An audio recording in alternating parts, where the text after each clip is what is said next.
Hello students, I hope all of you are well.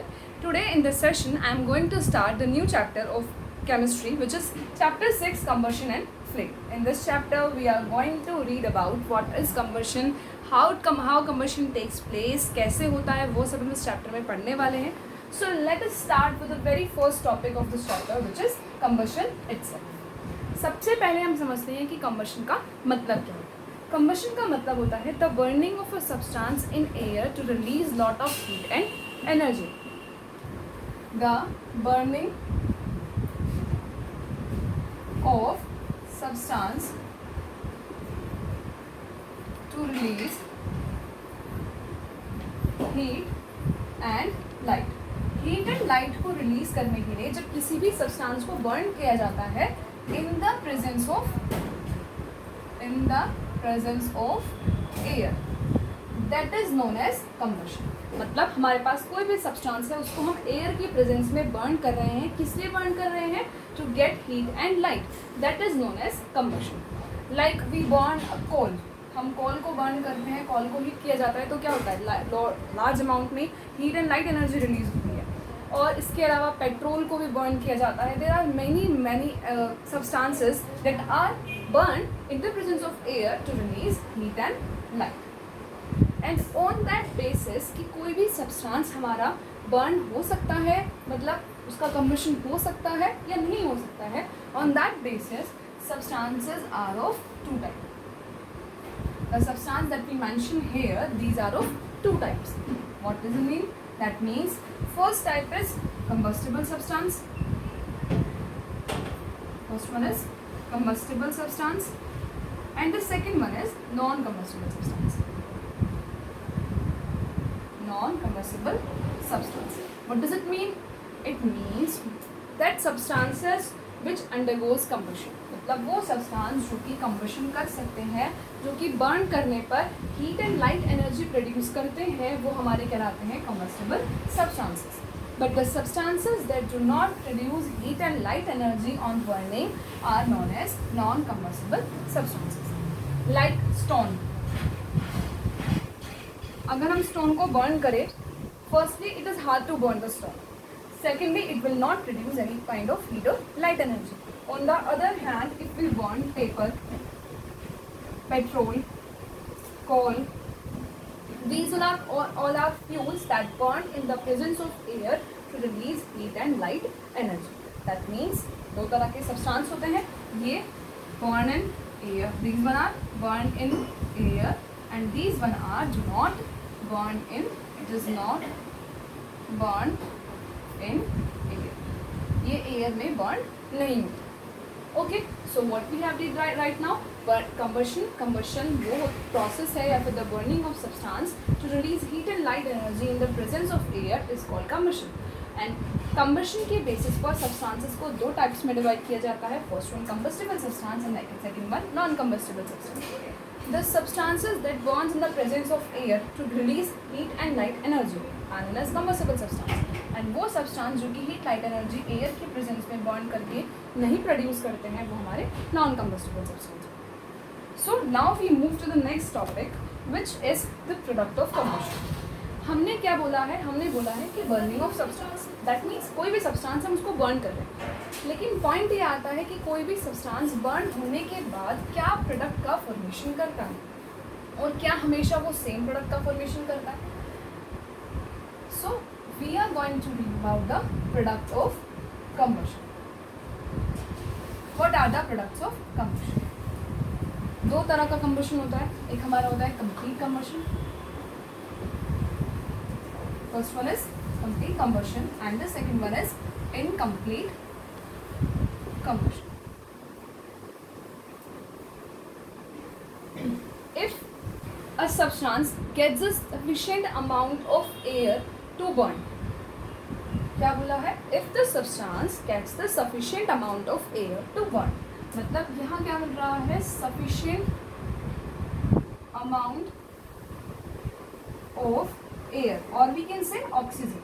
Oxygen is a supporter of combustion. Oxygen के presence में कोई भी substance combust होता है. सो अगर किसी भी सब्सटेंस को सफिशिएंट अमाउंट में एयर या ऑक्सीजन मिलती है देन वो हमारा वो किसके अंडर हो जाता है, वो होता है उसमें complete combustion. And if it does not get the sufficient amount of air और oxygen then it undergoes incomplete combustion. That means do not get sufficient amount of air, that means incomplete air मिलती है, complete air उसको नहीं मिल पाती है। तो हम अगर इनके प्रोडक्ट की बात करें, टिपिकली केमिकल रिएक्शन होती है, होता क्या है, फ्यूल्स होते हैं। फ्यूल्स क्या है, fuel are do substances that bonds, मतलब वो सब्सटेंस जो कि बॉन्ड हो रहे हैं, हीट लाइट एनर्जी का प्रोड्यूस कर रहे हैं, वो हमारे फ्यूल कहलाते हैं। Fuel are typically hydrocarbons.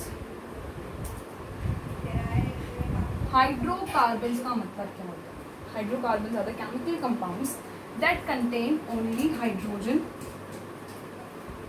And carbon. वो सब्सटेंस जो कि क्या कंटेन करते हैं, हाइड्रोजन और कार्बन कंटेन करते हैं, वो हमारे हाइड्रोकार्बन्स कहलाते हैं। जैसे कि मीथेन, दैट मीन्स CH4। इसके अलावा और भी हमारे ऐसे सब्सटेंसेस हैं like ethane,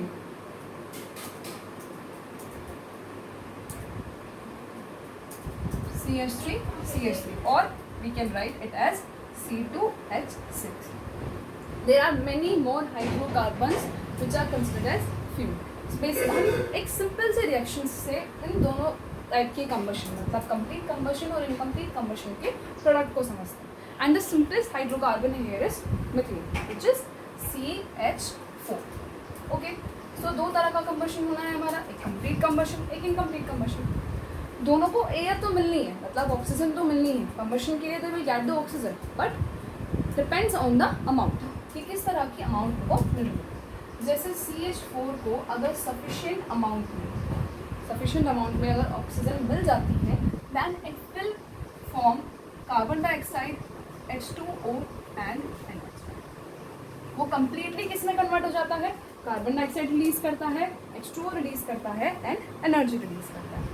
While if it does not get the sufficient amount of air, लेकिन अगर उसको एयर sufficient amount में नहीं मिलती है then in that case वो हमारा किस में कन्वर्ट होता है, वो कार्बन डाइऑक्साइड का प्रोडक्शन नहीं करता है। in that case it will produce carbon monoxide. This is carbon monoxide and same cheese H2O और एनर्जी प्रोड्यूस करता है, but the difference is in the case of complete combustion, this is the case of complete combustion. complete combustion के case में क्या कर रहा है, वो CO2 का प्रोडक्शन कर रहा है, जबकि इनकम्प्लीट combustion के केस में वो किसका प्रोडक्शन करता है, वो कार्बन मोनोऑक्साइड का प्रोडक्शन करता है। Carbon monoxide is more poisonous than carbon dioxide, suffocating भी फील कराता है। जैसे अगर किसी भी एक रूम को बंद करके, मतलब वेंटिलेशन उसमें अगर ऑफ कर दिया जाए, कम्प्लीटली सारे डोर्स विंडोज सब क्लोज कर दिए जाए एंड वहाँ पर कोई भी सब्सटेंस का इनकम्प्लीट कंबशन कराया जाए, इनकम्प्लीट कंबशन कराएंगे तो कार्बन मोनोऑक्साइड रिलीज होगी। If the room has some people, we can say अगर रूम में कोई भी कुछ भी लोग हैं ऑलरेडी प्रेजेंट हैं, तो उस केस में क्या होता है, ये जो कार्बन मोनोऑक्साइड है वो हमारी बॉडी में एंटर करना स्टार्ट करती है। बॉडी में एंटर करके वो O2 की जगह ले लेती है, जिसकी वजह से सफोकेटिंग फील होना स्टार्ट होता है। And at a point of time ये इसके वजह से जो पर्सन सफरर हैं, जो भी हमारे पेशेंट्स हैं या फिर जो लोग वहाँ पर थे, उनकी डेथ भी हो जाती है। So carbon monoxide is more poisonous than carbon dioxide. So basically क्या है कि हमारा कंप्लीट कंबशन में कार्बन डाइऑक्साइड प्रोड्यूस होगी और इनकम्प्लीट कंबशन में कार्बन मोनोऑक्साइड प्रोड्यूस होगी, and this is methane, the simplest hydrocarbon. What are hydrocarbons? Hydrocarbons are the chemical compounds that contain only hydrogen and oxygen, carbon. Okay, I hope it is clear now. Now we move to the next topic, which is the what are the conditions necessary for combustion. ऐसे ही तो कहीं combustion नहीं होगा, कुछ ना कुछ conditions भी necessary होंगी. Some conditions are required. So what are those conditions in which the combustion of substance takes place? Condition necessary for combustion. Three conditions are necessary for the combustion to take place. First one, presence of air. और we can say supporter of combustion,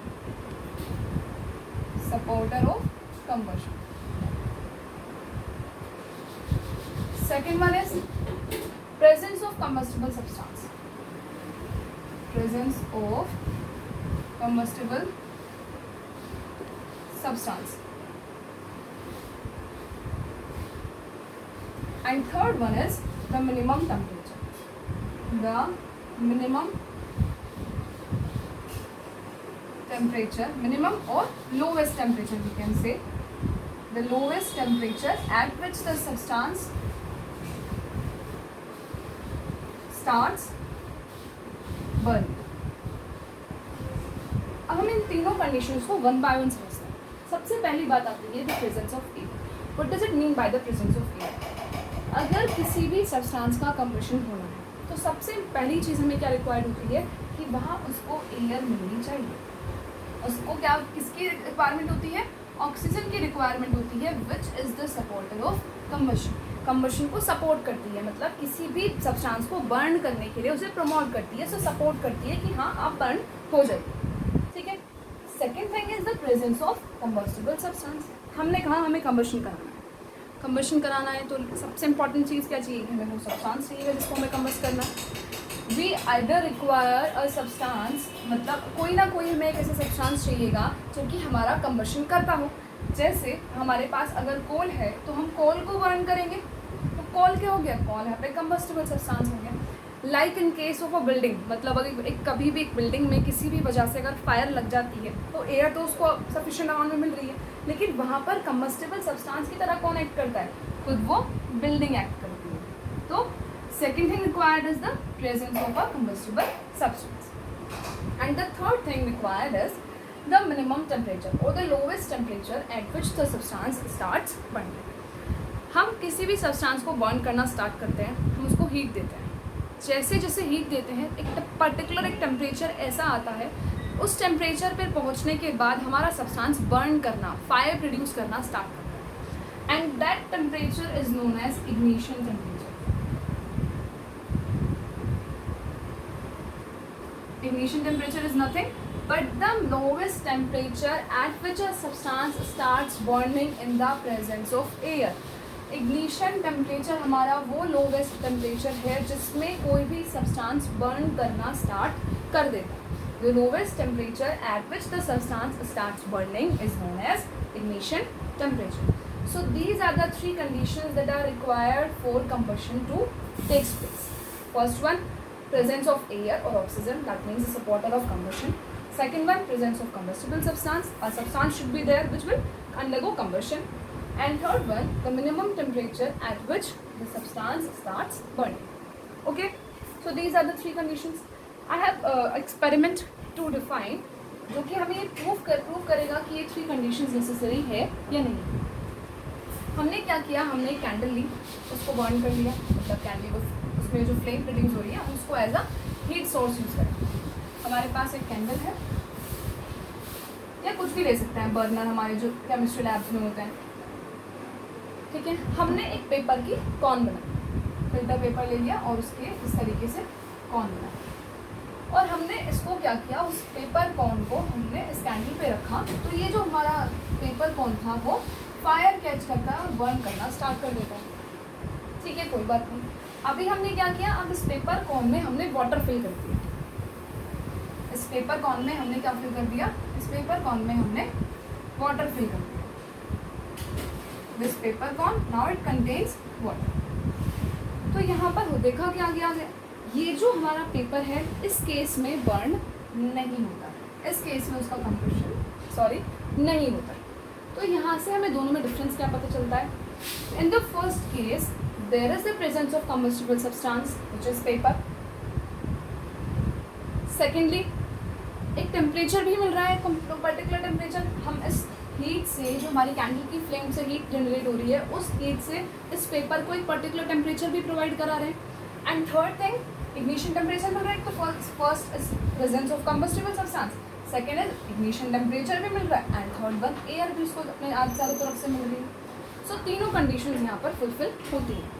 but in the second case में क्या हो रहा है, उसको temperature मिल रहा है, जितना टेम्परेचर उसको चाहिए उसको मिल रहा है।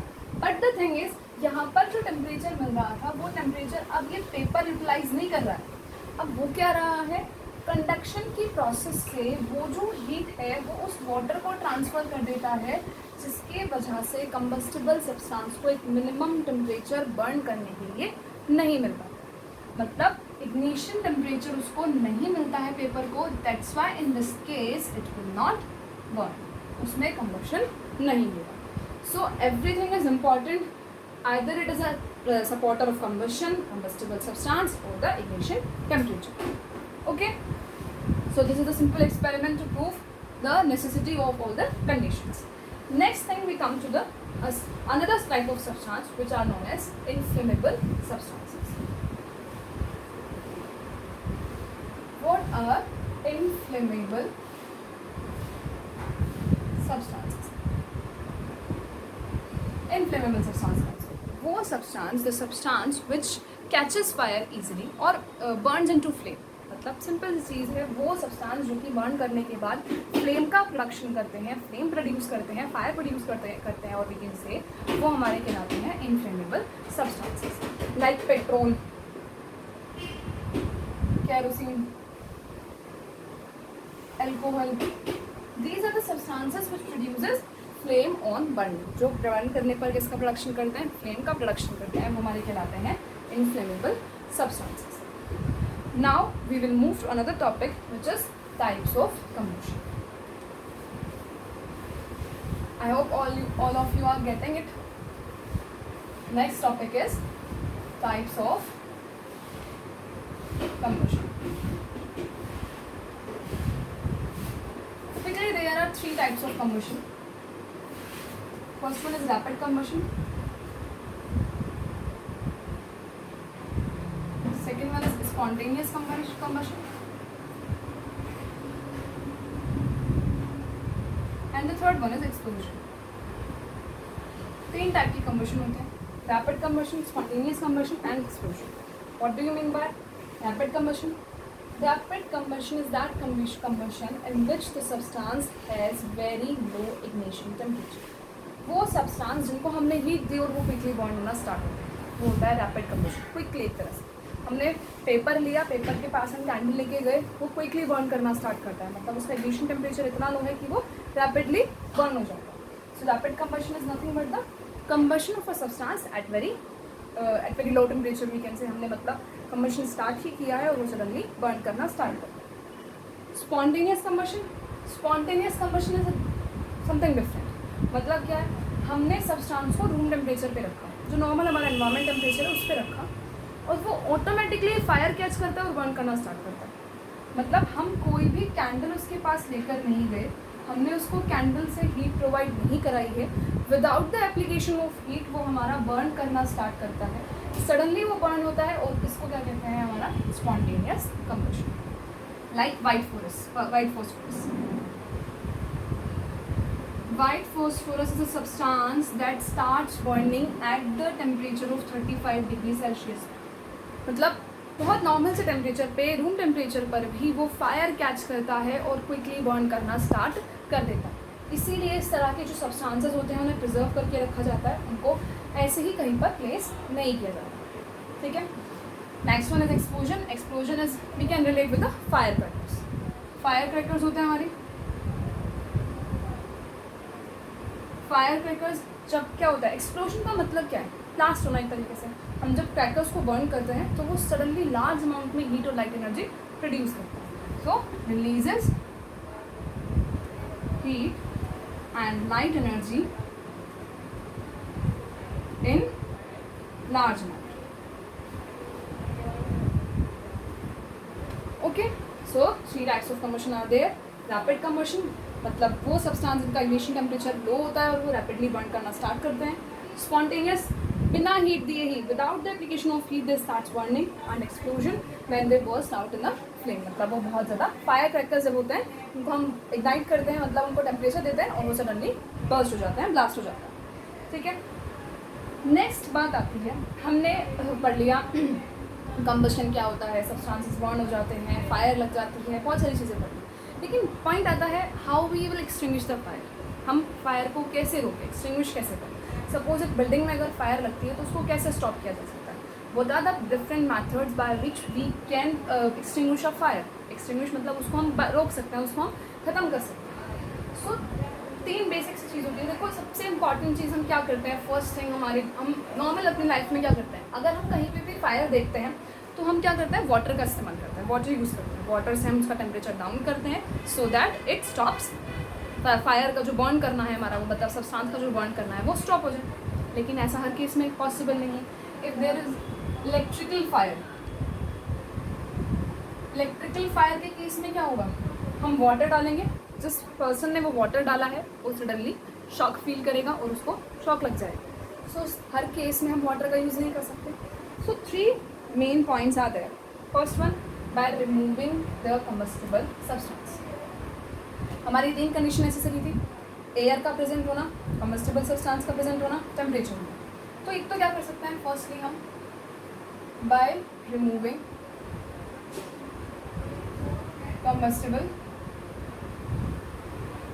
सब्सटेंस, हम किसका रिमूव कर सकते हैं, कंबस्टिबल सब्सटेंस को रिमूव कर सकते हैं। Is it possible.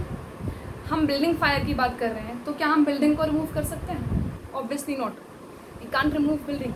सो इसको करना थोड़ा सा डिफिकल्ट है। तो चलो नेक्स्ट पॉइंट पे मूव करते हैं।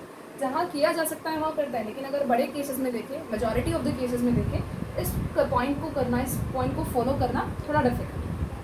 सेकेंड चीज़ हम क्या कर सकते हैं, to lower the temperature, lower the temperature, जो हमने टेम्परेचर, जो सब्सटेंस को बर्न होने के लिए टेम्परेचर मिला है उसको कम करते हैं, टेम्परेचर घटाते हैं। जैसे हम वाटर की बात करें थे, ज़्यादातर केसेस में हम क्या करते हैं, वाटर का यूज़ करते हैं to lower the temperature of the fire. Burn जो भी सब्सटेंस हमारा जो बर्न हो रहा है उसके टेम्परेचर को कम करने के लिए हम वाटर का इस्तेमाल करते हैं।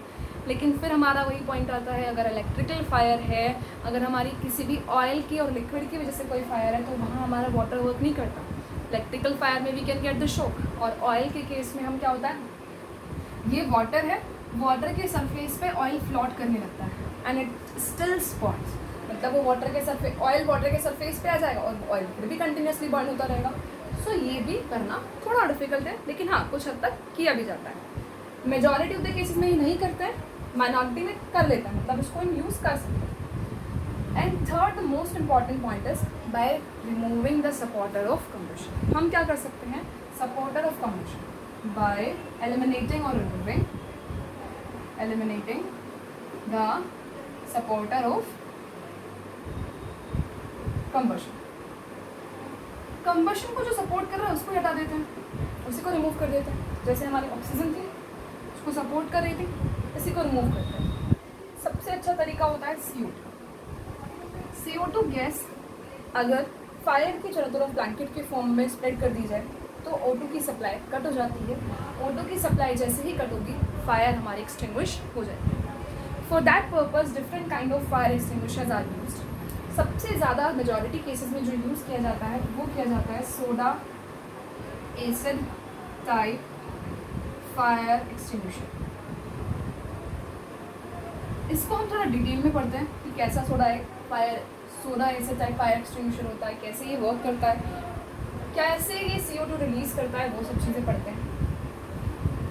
और एक छोटा सा बना के भी देखते हैं, मतलब जो हम देखते हैं सिलेंडर्स देखते हैं रेड कलर के, जो हमारे फायर एक्सटिंग्विशर्स लगे होते हैं वो यही होते हैं। What is soda acid fire extinguisher. इसमें क्या होता है, सबसे पहली बात इसको किस तरीके से यूज़ किया जाता है, ये CO2 कैसे रिलीज होता है। यहाँ पर एक प्रॉपर्टी यूज़ की जाती है। क्या प्रॉपर्टी यूज़ की जाती है कि जो एसिड्स होते हैं वो एसिड कार्बोनेट्स या फिर मेटल कार्बोनेट्स के साथ, मेटल कार्बोनेट्स या फिर मेटल बाइकार्बोनेट्स के साथ,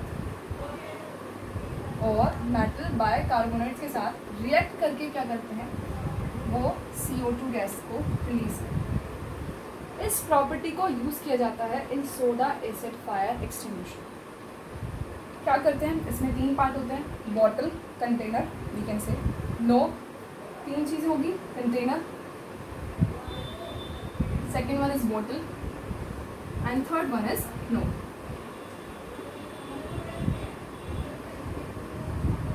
ये 3 चीज़ यूज़ की जाती है। कैसे करता है?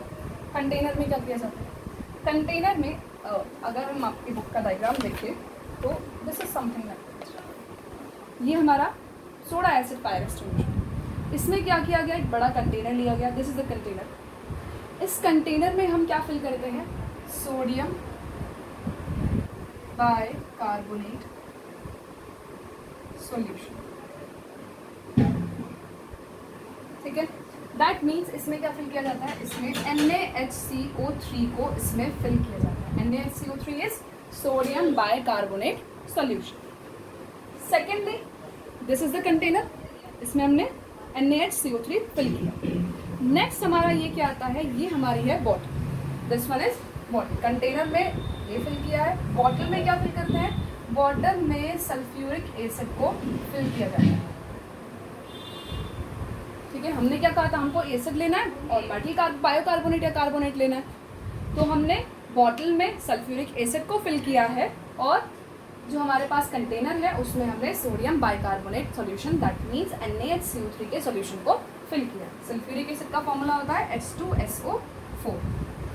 और ये जो बॉटल हमारे पास है इसमें हमने सल्फ्यूरिक एसिड डाला है, इसको नॉब से कनेक्ट कर रखते हैं। नॉब से कनेक्ट रखने का रीज़न क्या है? जैसे ही हम नॉब को प्रेस करते हैं तो जो हमारे सल्फ्यूरिक एसिड की बॉटल है वो ब्रेक डाउन होती है, वो टूट जाती है और टूटकर इस सोडियम बाइकार्बोनेट सॉल्यूशन में मिक्स हो जाती है। एंड मिक्स होने के बाद क्या होता है? मिक्स होने के बाद यहाँ पर एक रिएक्शन होती है। कैसी रिएक्शन होती है? This NaHCO3 reacts with sulfuric acid, मतलब H2SO4 से रिएक्ट करता है and after reacting it form Na2SO4 sodium sulphate, एक सॉल्ट का फॉर्मेशन करता है, plus CO2 and plus H2O release. जैसे ही वो बॉटल नॉब हम प्रेस करते हैं, नॉब को प्रेस करते ही वो बॉटल बर्स्ट होती है, टूटती है वो बॉटल, वो एसिड उस सॉल्यूशन में मिक्स होती है। मिक्स होने के बाद ये रिएक्शन होती है और लार्ज अमाउंट में CO2 gas with the brisk effervescence के साथ वो रिलीज़ करता है और वो जैसे ही हम उस नॉब को प्रेस कर रहे हैं वो लार्ज अमाउंट में CO2 जो रिलीज़ होती है वो पूरे फायर को कवर कर लेती है, ब्लैंकेट का फॉर्मेशन करती है, जिसके वजह से हमारी फायर एक्सटिंग्विश हो जाती है। क्यों एक्सटिंग्विश होती है? क्योंकि O2 की जो सप्लाई है, एटमॉस्फेयर से जो O2 मिल रही थी वो कट हो जाती है। Okay, so this is how a soda acid fire extinguisher works. हम जो अपने स्कूल्स में, हॉस्पिटल्स में फायर एक्सटिंग्विशर देखते हैं वो इस तरीके से वर्क करता है। नेक्स्ट, इसके अलावा ऐसा नहीं है कि सिर्फ एक ही फायर एक्सटिंग्विशर है, दूसरे भी फायर एक्सटिंग्विशर्स होते हैं, जैसे फॉर्म फायर एक्सटिंग्विशर होता है, फॉर्म फायर एक्सटिंग्विशर। एक होता है dry powder fire extinguisher. Form fire extinguisher को किसी लिक्विड की और सॉलिड की अगर कोई भी फायर होती है उसको स्टॉप करने के लिए यूज़ करता है, और ड्राई पाउडर जहाँ पर इलेक्ट्रिकल फायर्स होती है उसको रोकने के लिए, उसको एक्सटिंग्विश करने के लिए यूज़ करते हैं। बट मेजॉरिटी केसेस में कौन सा यूज़ किया जाता है? Soda acid type fire extinguisher use किया जाता है। सो आज हमने इस सेशन में पूरा कंबशन वाला टॉपिक कवर कर लिया है। क्या कंबशन होता है, कंबशन के लिए नेसेसरी कंडीशंस क्या क्या हैं, टाइप्स क्या हैं कंबशन के, हम फायर को कैसे एक्सटिंग्विश कर सकते हैं, एंड सबसे इंपॉर्टेंट हमने फायर एक्सटिंग्विशर के बारे में भी पढ़ लिया। In the next session we are going to discuss our next topic which is flame. Flame क्या है, कैसे प्रोड्यूस होती है, क्या क्या उसके डिफरेंट जोन्स होते हैं, वो सब हम पढ़ने वाले हैं। I hope all of you have enjoyed the video and please read the chapter carefully and collect your doubts. As always I say, I will try to solve all your doubts. Thank you so much.